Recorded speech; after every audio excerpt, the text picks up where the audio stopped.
Hello, my name is David Grevich. I am a biopharmaceutical analyst with who's written more than 160 articles on conditions and medications, author of a best-selling book, and I really focus on new drugs. Today I'm here to tell you about the state of what's going on in advances in treating cancer.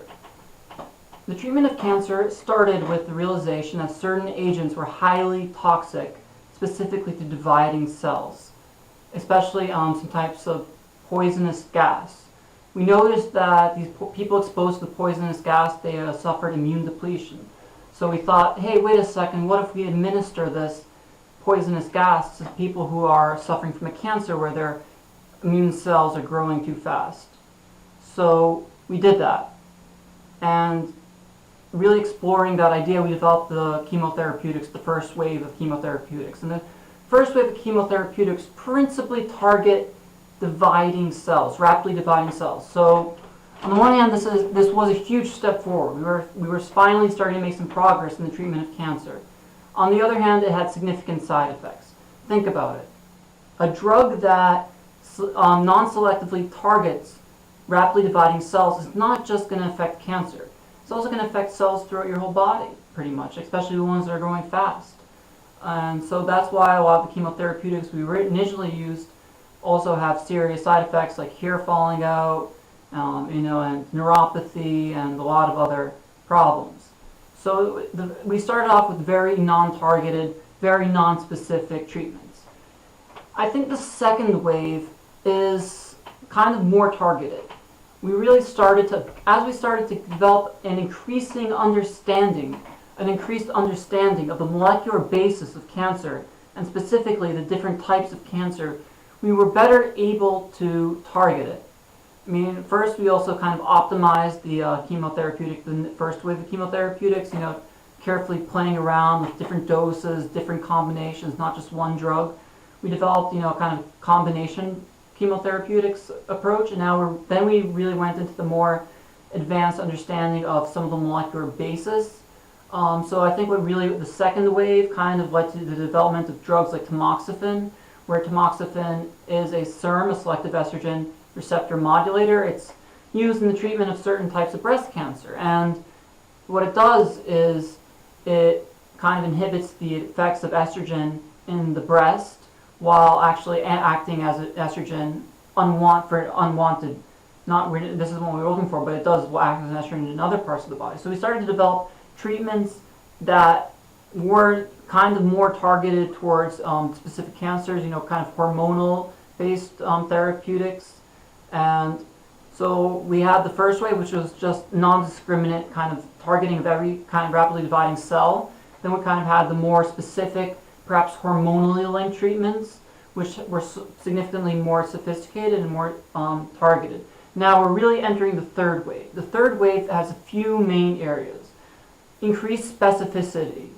First, we're starting to really target the specific molecular abnormalities that characterize tumors. For instance, in the treatment of prostate cancer, we're starting to develop, we just approved the drug Provenge, which is you take cells from the body and you culture them and you train them to attack the specific prostate-specific antigen, I believe.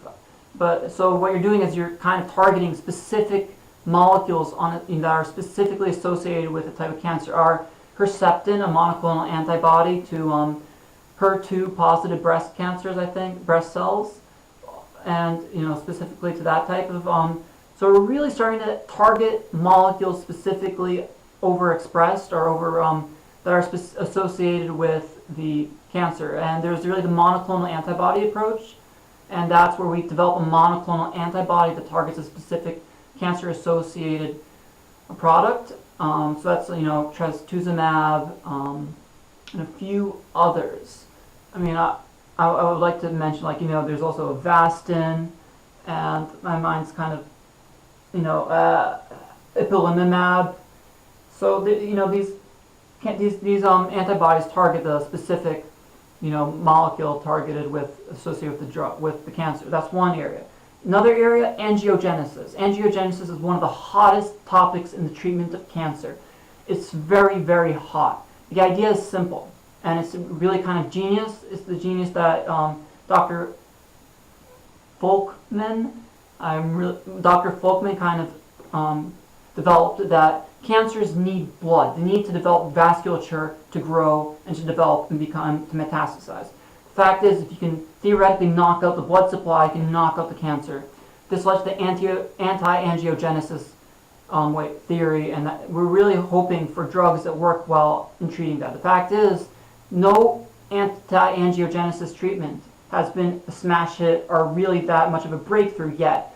Some people say that it's because what we've been doing is we've been targeting specifically like VEGF and other vascular, other vascularizing agents, but we're targeting one thing where there are a few factors playing a role. We really need to develop a multifaceted approach to really get the kind of breakthrough we're hoping through with angiogenesis.